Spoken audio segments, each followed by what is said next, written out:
કરીશું આજના ચંદ્રગ્રહણની। દેશના અનેક શહેરોમાં ચંદ્રગ્રહણ જોવા મળ્યું છે। આ ઐતિહાસિક નજારો જોવા મળ્યો છે। ત્યારે દિલ્હી હોય, હૈદરાબાદ, આ તરફ કલકત્તા, ગુવાહાટી હોય કે ચેન્નઈ હોય, દેશના અલગ અલગ શહેરોમાં વાદળછાયું વાતાવરણ જોવા મળ્યું અને તેના કારણે જે ચંદ્રગ્રહણનો નજારો પણ ન દેખાઈ શક્યો। તો કલકત્તા, ગુવાહાટી, દિલ્હી, ચેન્નઈ, હૈદરાબાદ અને ગુજરાતમાં અમદાવાદમાં પણ જે રીતે ચંદ્રગ્રહણ છે તે દેખાઈ રહ્યું છે। પણ બીજી તરફ ચોમાસું છે, વાદળછાયું વાતાવરણ છે। છેલ્લા 3 દિવસથી સતત ધીમી ધારે વરસાદ પણ વરસી રહ્યો છે, તેના કારણે ક્યાંક ચંદ્રગ્રહણ પણ નથી દેખાઈ રહ્યું। તો આજે આ વર્ષનું છેલ્લું પૂર્ણ ચંદ્રગ્રહણ છે।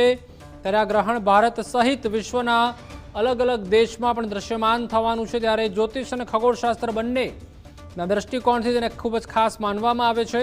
તો ચંદ્રગ્રહણ ભારતના સમય પ્રમાણે 9:58 વાગે શરૂ થયું રાત્રે અને તેનો જે મધ્યકાળ છે તે રાત્રે 11:41 વાગે છે અને રાત્રે 1:26 તે સંપૂર્ણ સમાપ્ત થવાનું છે। તો આ રીતે આ ગ્રહણ છે કુલ લગભગ 3 કલાક અને 28 મિનિટ સુધી ચાલવાનું છે।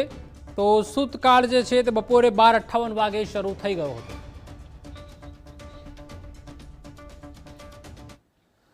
તો 122 વર્ષે અવકાશમાં સર્જાઈ સૌથી મોટી ખગોળીય ઘટના, જેમાં આજે સર્જાયું વર્ષનું સૌથી લાંબુ ચંદ્રગ્રહણ। વર્ષનું બીજું અને છેલ્લું ચંદ્રગ્રહણ છે। ત્યારે રાત્રે 9:58 કલાકેથી આ ચંદ્રગ્રહણની શરૂઆત થઈ ગઈ છે, જે રાત્રે 1:26 ચંદ્રગ્રહણની સમાપ્તિ થશે। તો સૂતક કાળ બપોરે જ લાગી ગયો હતો। બપોરે 12:57 કલાકથી તેની શરૂઆત થઈ ગઈ હતી સૂતક કાળની। તો કુંભ રાશિ અને પૂર્વા ભાદ્રપદ્ર નક્ષત્રમાં સર્જાયું છે આ ચંદ્રગ્રહણ। ત્યારે સૂતક અને ગ્રહણને પગલે મહિલાઓ, બાળકોને સાવધાન રહેવાની ખાસ સલાહ હતી। ત્યારે જ્યોતિષાચાર્યોની આગાહી પ્રમાણે પણ સાવધાન રહેવાની સલાહ છે। વૃદ્ધો અને ગર્ભવતી મહિલાઓને પણ સાવધાન રહેવાની સલાહ છે। ચંદ્રગ્રહણ સમયે ચંદ્ર લાલ રંગનો પણ દેખાશે, એટલે કે જેને રેડિશ બ્લડ મૂન કહે છે। આ ખગોળીય ઘટનાને વૈજ્ઞાનિકો બ્લડ મૂન તરીકે ઓળખાવે છે।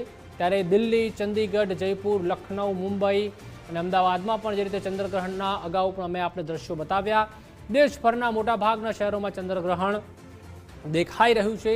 ત્યારે પુણે હોય, ચેન્નઈ, બેંગલુરુ, હૈદરાબાદમાં પણ બ્લડ મૂન છે તે જોવા મળી રહ્યો છે। ચંદ્રગ્રહણને લઈને વૈજ્ઞાનિકો અને જ્યોતિષાચાર્યોએ પણ આગાહી વ્યક્ત કરી હતી।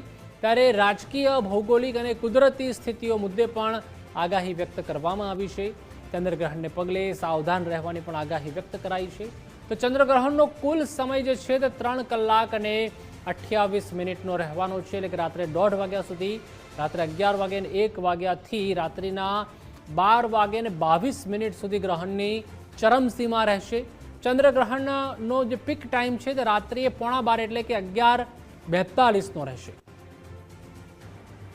તો ચંદ્રગ્રહણ એટલે શું છે અને કેમ છે આ ખાસ તેના વિશે વાત કરીએ તો પૃથ્વી, સૂર્ય અને ચંદ્રની ભ્રમણ કક્ષા એક જ રેખામાં આવે છે, એટલે કે પૃથ્વી, સૂર્ય અને ચંદ્ર એક જ રેખામાં આવી જાય છે। કુદરતી ઘટના છે જેમાં પૃથ્વીની છાયા ચંદ્ર પર પડે છે, જે ખૂબ જ દુર્લભ નજારો છે। દર વર્ષે ચંદ્રગ્રહણ નથી થતો। વૈજ્ઞાનિક મહત્વ એ છે કે ખગોળશાસ્ત્ર માટે ઉપયોગી છે। ધાર્મિક માન્યતાની વાત કરીએ તો લોકો ઉપવાસ અને વિધિ પણ કરતા હોય છે।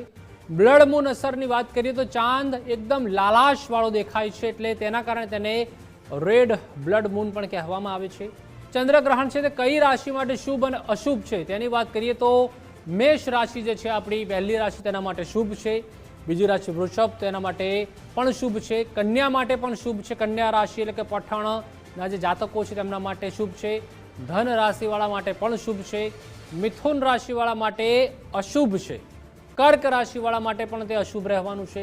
સિંહ રાશિ તેમજ તુલા, વૃશ્ચિક, મકર, કુંભ અને મીન રાશિ માટે પણ તે અશુભ રહેવાનું છે। ત્યારબાદ વાત આગળ કરીએ, ચંદ્રગ્રહણ હોય ત્યારે શું કરવું જોઈએ, એટલે કે અત્યારે હાલના સમયમાં શું કરવું જોઈએ। તો ચંદ્ર કે સૂર્યગ્રહણના દોષ પ્રભાવથી બચવાનો દિવસ હોય છે। ત્યારે સૂતક પહેલા ખોરાકમાં તુલસીના પાન મૂકવા જોઈએ।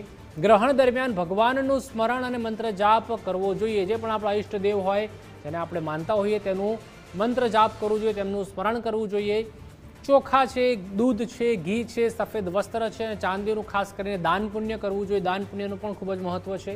ગ્રહણ સમાપ્ત થયા પછી સ્નાન કરી ઘરમાં ગંગાજળ છાંટવું જોઈએ। ગંગાજળ છે જેને ખૂબ જ પવિત્ર માનવામાં આવે છે, તે જળ ક્યારેય બગડતું નથી, તે છાંટવાથી તે પવિત્ર ઘર હોય છે તે થઈ જતું હોય છે। ત્યારબાદ ચંદ્રગ્રહણ દરમિયાન શું ન કરવું જોઈએ, તો સૂતક કાળ જેની શરૂઆત બપોરથી જ થઈ ગઈ હતી, ત્યારે સૂતક કાળમાં મંદિરના દ્વાર ખાસ કરીને ન ખોલવા જોઈએ, મંદિર આગળ પડદો રાખવો જોઈએ, ભગવાનની મૂર્તિ અને તુલસીનો સ્પર્શ ન કરવો જોઈએ।